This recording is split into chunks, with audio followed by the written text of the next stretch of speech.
자, 이번엔 서울 상황을 짚어보겠습니다. 민주당 정원호 서울시장 후보가 31년 전에 시민과 경찰관을 폭행한 사건의 이번에 판결문입니다. 판결문을 국민의힘이 공개를 했습니다. 작년에 논란이 한 번 됐던 사건이긴 한데 판결문이 공개된 건 이번이 처음이에요. 바로 들어보시죠. 그 공범과 함께 둘이서 그 민간인 한 명을 두들겨 팬 겁니다. 주먹과 발로 마구 때렸다라고 되어 있고요. 당연히 신고가 들어가고 경찰관들이 출동을 했고요. 정원호는 이 머리로 경찰관의 귀를 들이받아 버렸어요. 그 민간인까지 와서 정원호랑 그 공범을 만류하고 있는데 정원호가 또 그 민간인의 가슴을 발로 퍽 차버렸습니다. 이 정도면 깡패 아닙니까? 이렇게 공권력을 깡그리 무시하고 경찰관도 막 패버리는데 무슨 자격으로 서울시장 합니까? 정원호 후보에 대해서 긴가민가 했던 분들, 그래도 일은 잘한다고 했던 것 같은데 라고 했는데 이거 인성에 뭔가 문제가 있는 거 아닌가? 이런 불신들이 엄청나게 확산될 수 있는 중요한 변곡점이라고 생각합니다. 정원호 후보가 며칠 전에 오세훈 시장의 토론을 계속 회피하면서 저 싸우지 않겠습니다 이런 얘기했는데 판결을 보니까 굉장히 잘 싸우시는 것 같아요.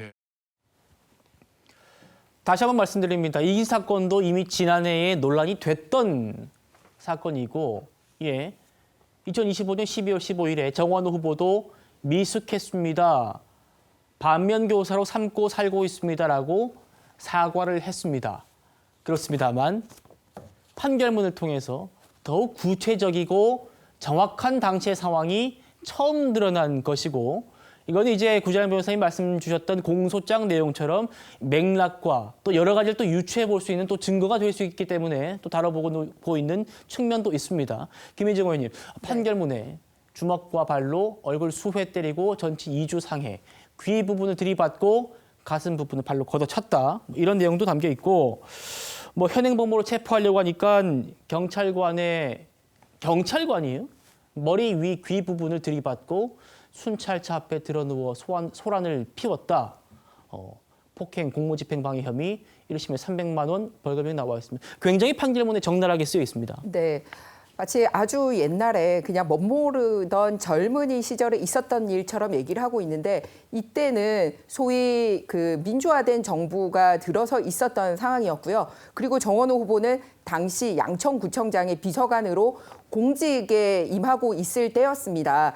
그래서 핑계를 대는 부분에 있어서 국민들에게 계속 진짜 사과하고 있지 않구나라는 걸 알 수 있는 지점인데요. 5.18 때문에 무슨 다툼이 있어서 자기의 어떤 가치관을 건드리는 일이라 폭력을 행사한 것처럼 굉장히 정의로운 일에 나선 것처럼 얘기를 하고 있습니다만 실제로 그 말로 다툼이 있었던 사람에게만 폭력이 있었던 게 아니라 다툼을 듣고 이 상황을 정리하기 위해서 나왔던 같은 공직에 있는 경찰관 2명에 대해서도 굉장히 강한 폭력을 행했다는 것과 그 경찰관들이 당하는 걸 보고 옆에서 도와주려고 했던 일반 시민에게까지도 폭력을 하는 장면이 바로 이 판결문에 정확하게 나오고 있다는 점입니다. 그렇기 때문에 무슨 5.18 때문에 자신의 무슨 가치를 건드렸다라고 얘기하는 부분은 경찰 2명에 대한 폭력이나 지나가던 민간인에 대한 폭력 부분에 대해서는 전혀 설명되고 있지 못한 부분이라는 점이고요. 그리고 공직자 시절에 있었던 부분이기 때문에 지금 현재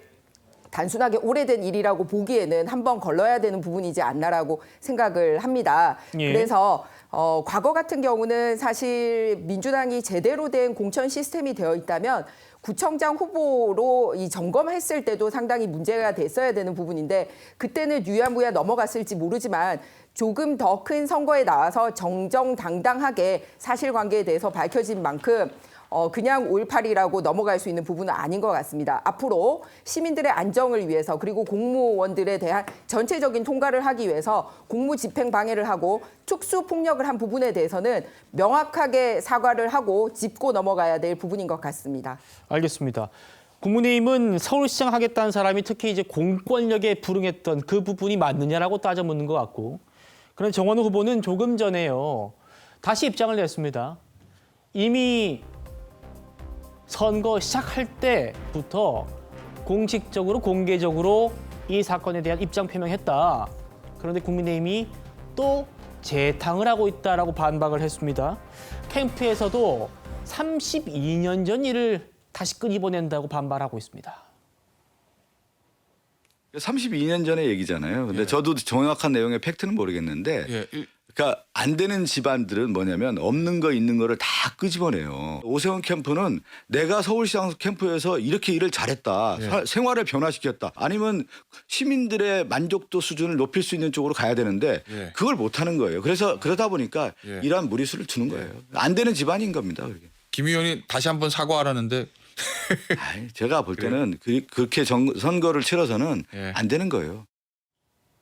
지금 32년 전 일을 다시 끄집어낼 정도로 국민의힘이 무리수를 두고 있다는 지적 같습니다. 어떻게 보세요? 유권자 입장에서는 그러니까 지금 다른 그 후보도 아니고 서울시장 후보잖아요. 그렇다고 한다면 서울시장 후보로서의 과거의 그러니까 뭐랄까요? 그러니까 이 지금 지도자로서의 여러 가지 인성적인 측면도 다 점검해야 되는 중요한 요소이기 때문에 야당 입장에서는 이걸 계속적으로 이야기할 수밖에 없는 상황이고 네. 여기에 대해서 정원호 후보도 사실 이 문제가 처음 불거졌을 때 깨끗하게 사과를 했잖아요. 네. 그리고 모르긴 몰라도 이건 정가기 때문에 지금 세 번의 구청장 선거에서도 아마 선거 공보물에 이것이 다 게재가 됐을 것이고 자기 나름대로 또 나름대로 해명을 했겠죠. 그럼에도 불구하고 유권자들이 선택을 했다. 자, 그러나 이제는 또 서울시장이나 것이죠. 그렇다고 한다면 유권자들의 입장에서는 과연 이런 전력을 가진 사람을 뽑을 것인가 말 것이냐를 아마 심각하게 아마 나름대로는 이 생각을 하지 않을까라는 생각이 듭니다만 네. 어쨌든 이런 부분들 때문에 사실은 그러니까 좀 더 이 정책과 비전을 놓고 해야 될 선거가 일종의 네거티브로 치우치는 부분에 대해서는 약간 아쉽다는 생각도 듭니다. 예, 고진환 변호사님. 이거는 사실 검증됐다라고 얘기하는 게 좀 부끄러운 게 성동구청 선거에서는 공보물로 돌았지만 서울시의 다른 유권자들은 전혀 몰랐던 내용이잖아요. 다른 구에 사시는 시민분들은 몰랐던 내용이다. 그렇죠. 그러니까 새로운 검증을 받아야죠. 새로운 선거구로 나왔으니까. 그러니까 이건 당연히 검증이 필요한 것이고 그리고 그 전과에 대해서 검증이 다 이루어졌었는가? 그렇지 않습니다. 왜냐하면 저만 하더라도 뉴스에서 폭행으로 벌금 300만 원 이러니까 벌금 받을 정도의 행위를 했었겠지. 이렇게 생각을 했었는데 네. 판결문을 보니까 이거는 벌금이 불가능한 사안으로 저는 보이거든요. 이게 어떻게 벌금이 나왔는지 의아한 게 단순 폭행이 아니라 폭처법 위반이거든요. 그리고 공무집행 방해가 있고 피해자가 4명입니다. 근데 이런 사안에 대해서는 그때 당시에 구속이 됐어도 사실 할 말이 없고 적어도 징역형의 집행유예가 선고됐어야 되는 사안이거든요. 그리고 내용에 대해서도 이걸 가지고 5.18 정신 얘기하고 이러는데 정말 그럴 때마다 민주당이 5.18을 정말 이용하는구나. 그거를 부끄럽게 만드는 게 민주당뿐이고 정원호 후보다 이런 생각이 드는데 예. 좋다 칩시다. 시작은 5.18 그거 가지고 언쟁이 붙었다 치는데 그럼 출동한 경찰관도 출동하자마자 5.18에 대해서 다른 얘기 하시든가요? 정말 자기의 그 무차별적인 폭력에 대해서 그런 식으로 하는 거는 5.18 정신을 훼손하는 대표적인 행위라고 생각합니다. 예.